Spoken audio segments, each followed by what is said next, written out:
운동과 식단을 병행했는데 인바디만 좋아지고 눈바디는 그대로라 걱정이시라고요? 일주일, 2주, 한 달 만에 10kg씩 감량했다는 영상들을 보고 나는 왜 이렇게 안 빠져라며 분노하셨나요? 다이어트가 잘 되고 있는지 알고 싶다면 지금 바로 시청해주세요. 이번 영상에서는 살이 빠질 때의 증상과 신호에 대해서 알려드릴 테니 현재 상태와 비교해보며 영상을 보시면 좋을 것 같습니다. 그리고 마지막에는 다이어트 정체기를 벗어날 수 있는 팁도 알려드릴 테니 꼭 영상을 끝까지 시청해주세요. 다이어트 할 때 몸무게, 눈바디 말고 살이 빠지고 있다는 신호는 뭘까요? 첫 번째, 복부가 말랑해지기 시작한다. 단단했던 뱃살이 말랑해지기 시작했다면 복부의 체지방이 줄어들고 있다는 의미입니다. 두 번째, 감기에 걸린 것처럼 컨디션이 좋지 않다. 갑자기 체지방이 줄어들게 되면 몸이 가벼운 느낌이 들지만 한편으로는 상당히 피곤하고 컨디션이 안 좋게 됩니다. 운동으로 몸에 변화가 보이지 않다가 갑자기 몸이 감기에 걸린 것처럼 으슬으슬하고 춥다면 살이 빠질 신호입니다. 이때 따뜻한 음식으로 몸을 데워주는 게 좋습니다. 세 번째, 깊은 잠을 잔다.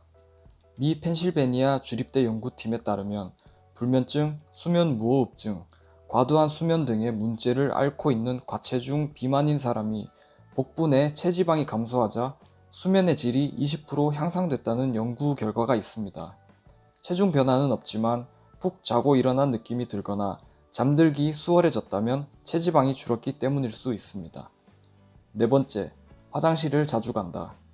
다이어트가 잘 되고 있다면 대변은 물론 소변량과 땀이 많이 나서 몸에 축적된 노폐물이 잘 배출된다는 뜻입니다.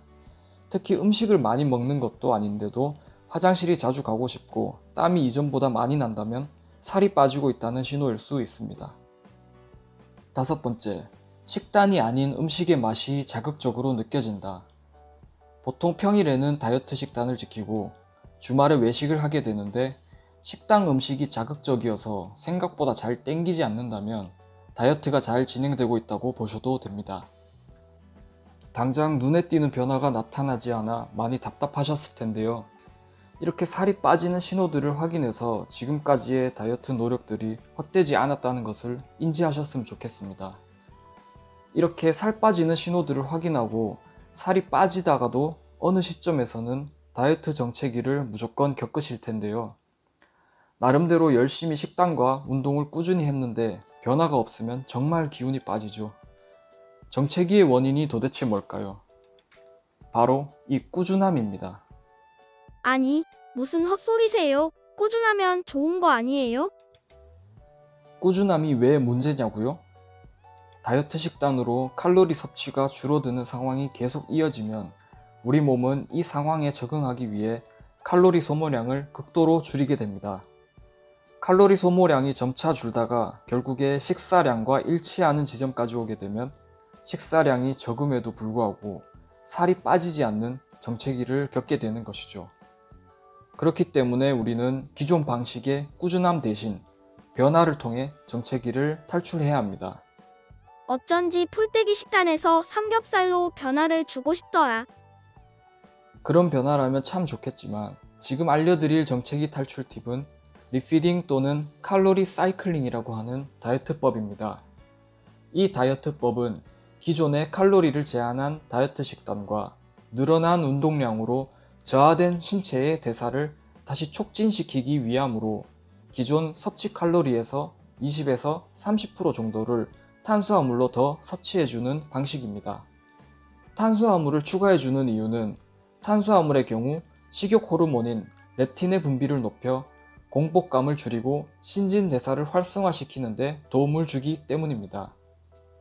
만약 하루에 1200칼로리를 섭취한다면 20%인 240칼로리 정도를 끼니에 나눠서 밥을 추가로 넣어주고 반찬은 단백질류를 추가해주는 게 좋습니다. 이때 단백질을 계란 흰자, 저지방 우유, 닭가슴살과 같이 지방 함량이 낮은 단백질을 섭취해주면 식욕을 촉진하는 호르몬인 그렐린 분비를 억제해서 공복감을 느끼지 않게 해줍니다. 그건 알겠고, 그래서 어떻게 실행해야 하나요? 지금까지 원리에 대해 알아봤다면 실제로 진행할 수 있는 방식을 알아봐야겠죠. 진행 방식은 크게 5-2 방식과 3-1 방식이 있습니다.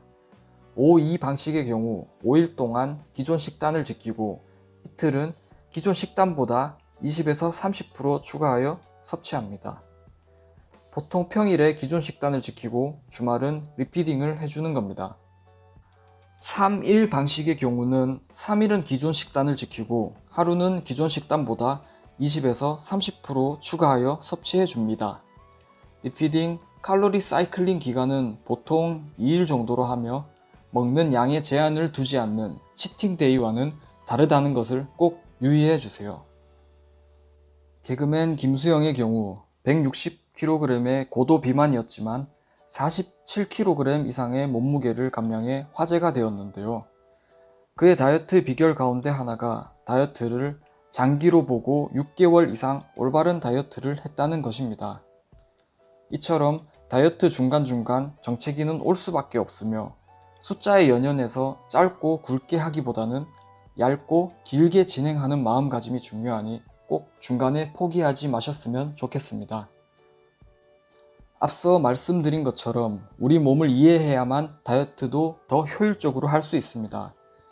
아래에 우리 몸의 호르몬을 이해한 작은 습관들로 살이 찌지 않는 체질이 되는 방법에 대한 영상도 참고로 넣어 놓을 테니 꼭 시청하셔서 실천해 보셨으면 좋겠습니다. 다음번에는 더 쉬운 다이어트 정보로 찾아오겠습니다. 좋아요와 구독, 알람 설정 해주시면 아주 홀쭉해지실 겁니다. 감사합니다.